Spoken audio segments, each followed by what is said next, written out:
What's good, everybody? Welcome back to another episode of the Buffalo Fatherhood Initiative podcast. I am one of your co-hosts, Sherman Webb Middlebrooks, the lifelong Buffalo resident, full-time black man. And we got another great episode for y'all here today. Kicking it with my co-host, as usual, the good brother Antoine Johnson. And yeah, we got some young bloods on the set today. Some folks who brother Antoine works with, so I'm not sure if you want to go ahead and edify these young kings or let them introduce themselves. Absolutely. So we're really glad to have you guys here because we think it's so important to be able to talk about the representation of young black men on campuses, predominantly white institutions. There's not a lot, and you guys talked about this in a separate episode, but there's not a lot of representation. In fact, studies show that young black men are underrepresented typically in predominantly white institutions, which is why you don't see a lot of us on campus and why we don't always feel that sense of belonging, right? So one of the purposes or things that I had in mind when I was partnering with Mr. Brinson around the Men of Merit was creating a sense of belonging in the space when you're coming to the sessions and so forth. So you feel connected. You see people that look like you, and you're like, man, like I can do this thing called school because I'm not in it alone, right? So that's a part of it. But why don't you introduce yourselves and talk about your experiences in the program and what that means for you going through school, how that helps you, if any. Yeah. All right. You want me to go for You can go first. All right, so my name is Deshaun Swanson. I'm the president of the Men of Merit program at NCCC, and I major in accounting. And would you like to go ahead? My name is Enrico Fuentes. I also attend NCCC. My major is computer information systems. I should be graduating in May. Very excited for that. Word. And for those of you who are not from the area, NCCC is Niagara County Community College. So it's good to hear that you're expecting to graduate in May. We got this brother who's doing some accounting work. But yeah, tell us a little bit about your experience at a predominantly white institution and how the Men of Merit program has helped you in your academic journey.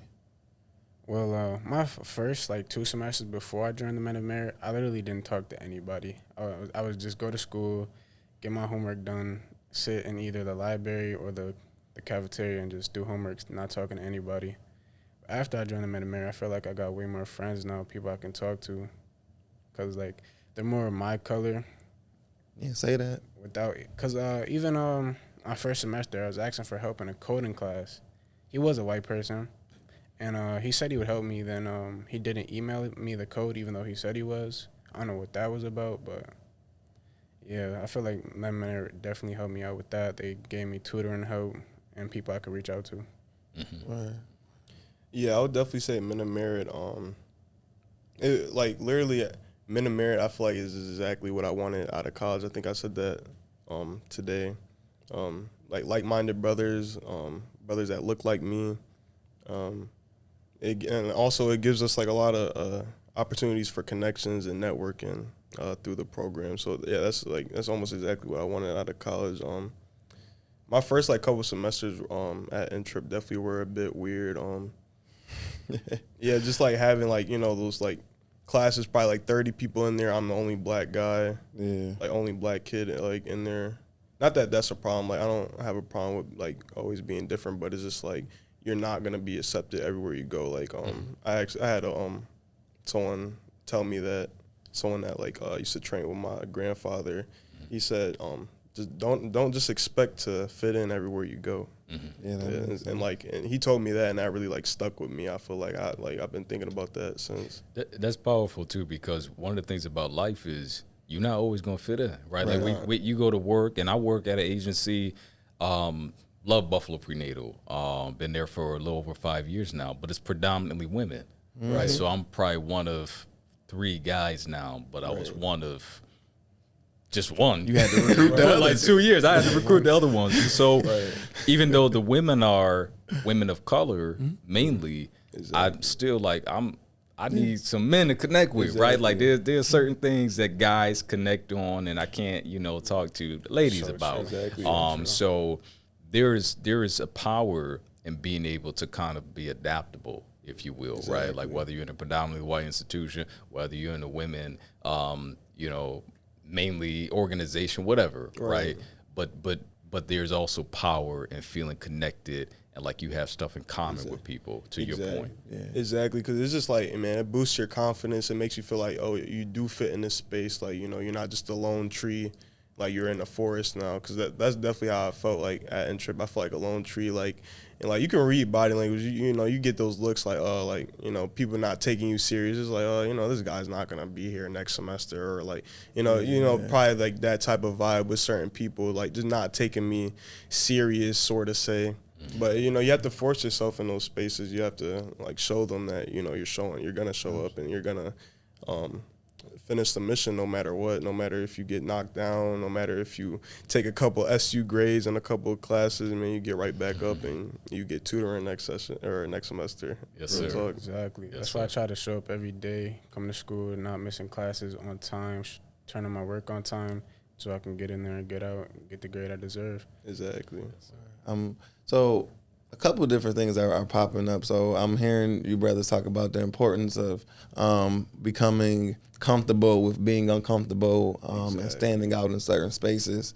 So would you say like the Men of Merit program kind of helps you with like your mental health and wellness? Because I know if I didn't have like my community supports when I attended a predominantly white institution, I might have normalized and accepted that feeling of I don't belong. I might have internalized that I don't belong here, I don't fit in feeling, because that would have been my normal. But I had enough spaces where I did belong, where I did feel a sense of worth and value, and it didn't really damage my mental health as much as I see my peers who didn't have those other connections. So how would you say this program has helped you support your mental health and wellness as young black men?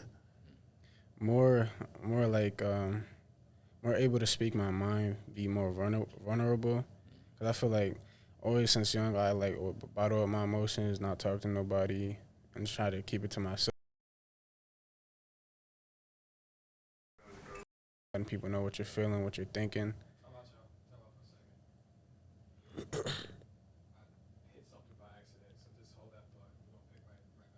Gotcha.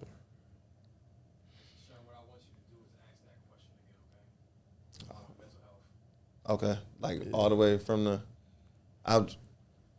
Just start from like how did Men Okay. program help you with mental health? Copy. One second, I apologize. I hit something by accident over here trying to pick up something. No, you good. Take your time, brother.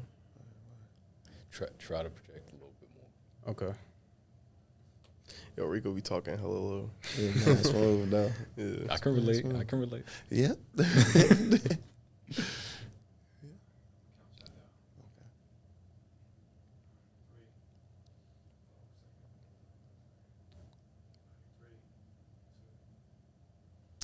So, just continuing the conversation, you gentlemen attend a predominantly white institution, and so how would you say the Men of Merit program has helped you maintain your mental health and wellness while navigating that sort of environment, which can be toxic? Well, the Men of Merit it helped me just get through letting go of my feelings instead of bottling them up. Ever since I was young, I would keep them to myself.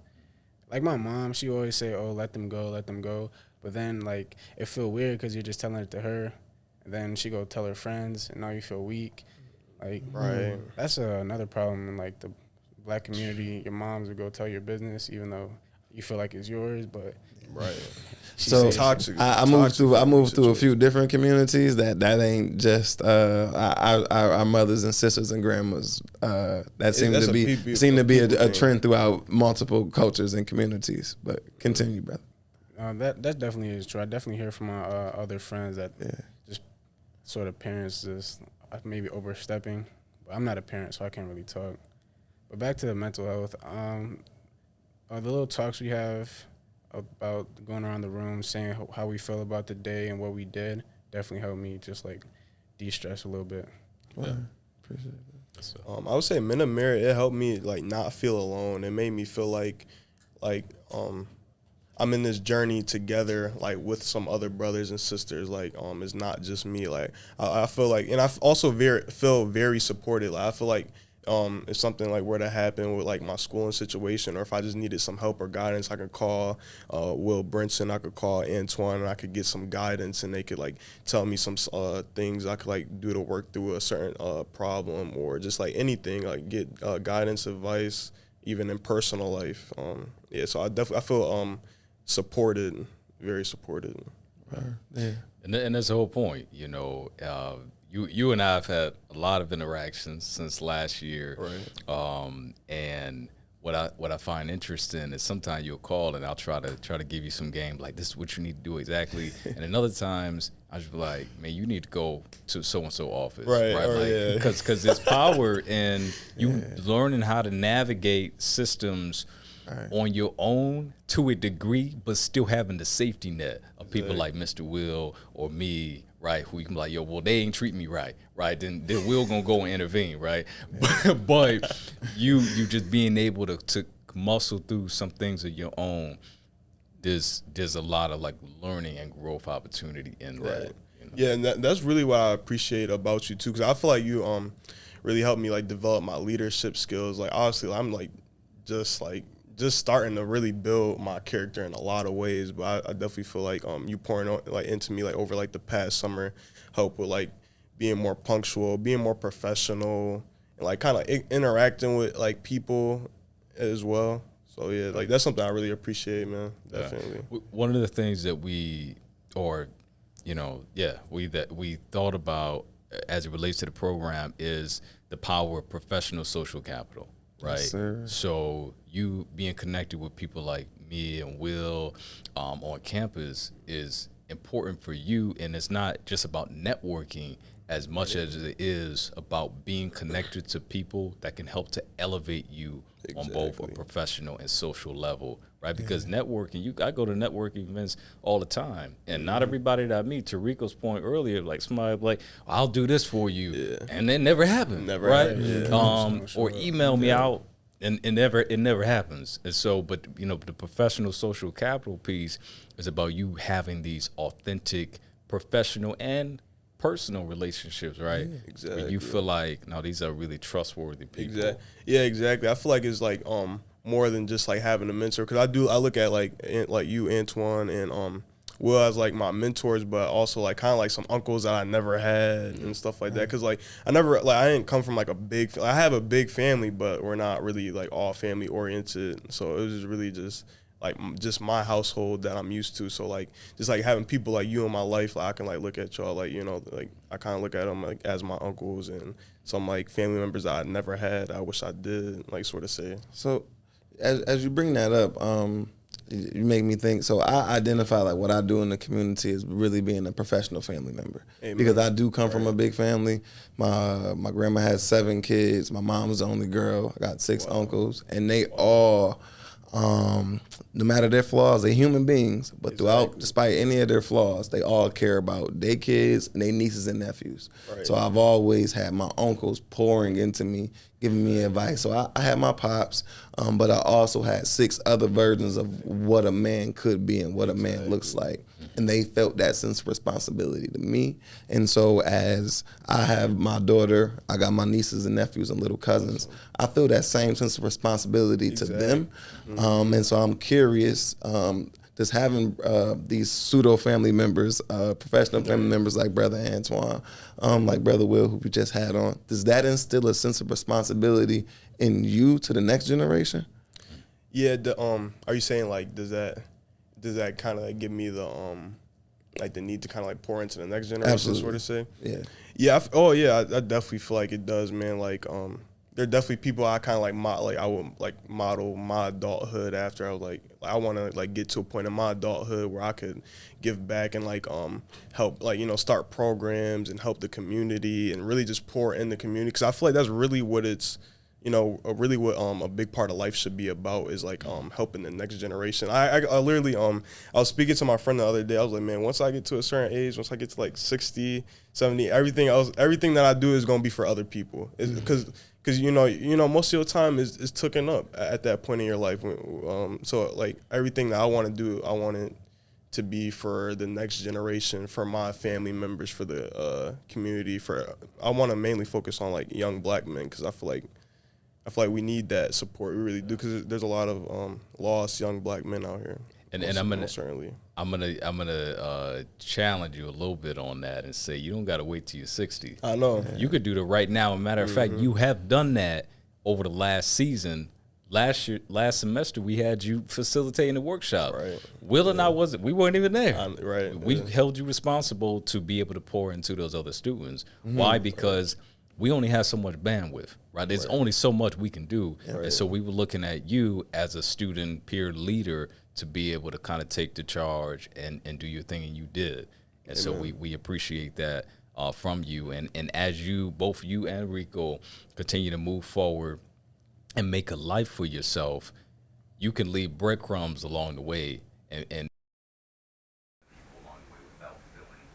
you don't have anything left for yourselves. Exactly. There's a quote that I love that says, "We don't make a life by what we make, right? We make a life by what we give." Right? I'm paraphrasing a little bit, but the essence of it is that life is not about how much we can accumulate as much as it is how much of ourselves we can give out to others. Exactly. Exactly. That's definitely a great point. I didn't know if you want to. Okay. So I do definitely feel I should give it back to the community. I feel like I have the same aspirations as a young Will, wanting to be in corporate America. That's my goal right now, is to get into corporate. As a young Will. Young Will. But yeah, as far as giving back, my goal is like to start just donating to charities and just giving a helping hand to whoever need it. I mean, there's his name is George. He's homeless, but like when I was riding the bus, I would see him every day, and I would either try and give him money or give him some motivational words to get a job, because he was telling me his story. He's like 32. He had messed up as young. He had a kid in and out of jail, and he ended up homeless. So I would talk to him almost every day when I was coming home from work, and I would just tell him, "Oh, you need to do this. You got to stop doing this. Focus on getting your life in order." Now he got a job. I seen him the other day, so he's actually doing pretty That's well. what's up. Yeah, That's awesome. I'm 32. You mentoring me? We all need help. Yeah, and I think we truly all do. that's All a great of us do. point. Yeah, and for us, so you brought up something earlier too, as far as like parents sharing their kids' business. And I think it's one thing as a parent, if you're like trying to get advice from another parent on how you should navigate a situation versus like gossiping about your kid's business. So I think like that's a note for the parents out there that's listening from a young person, but also to the older folks out there, adults, parents, whatever, like never be in a place where you feel like you have nothing to learn from the young people just because of your age or position in life. Like never hold that mindset. And I'm super proud to just have the opportunity to share this space with y'all. I want to thank Brother Antoine for inviting me into this conversation. I think the most important thing we can do is train our replacements.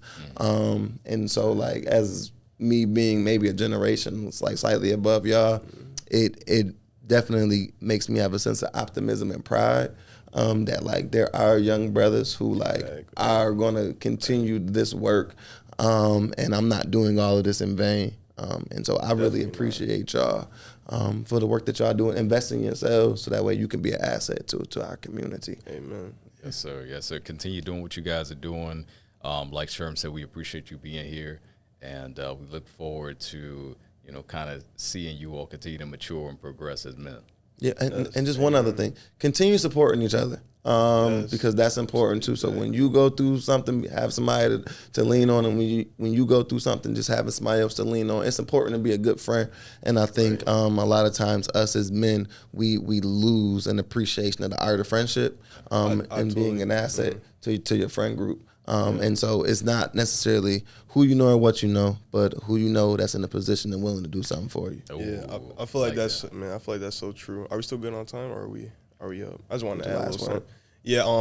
Like Sherman was saying, right? Like Sherman was saying, yeah, you definitely, man, you gotta have gratitude in your friends, man. Friends are so important. I feel like some young men were just so like tough and like you see like a lot of times like people trying to compete with their friends, fight with their friends, you know, compete with girls, like, you know, for girls and stuff like that. I feel like, you know, all that stuff is it needs to be thrown out. We need to really start supporting our brothers, man, for real. Like, we really need to start supporting our brothers. I feel like I see so much people try to drag each other down, trying to like just, you know, be funny, trying to like, you know, pick fights and stuff like it needs to stop. It truly does. It needs to stop.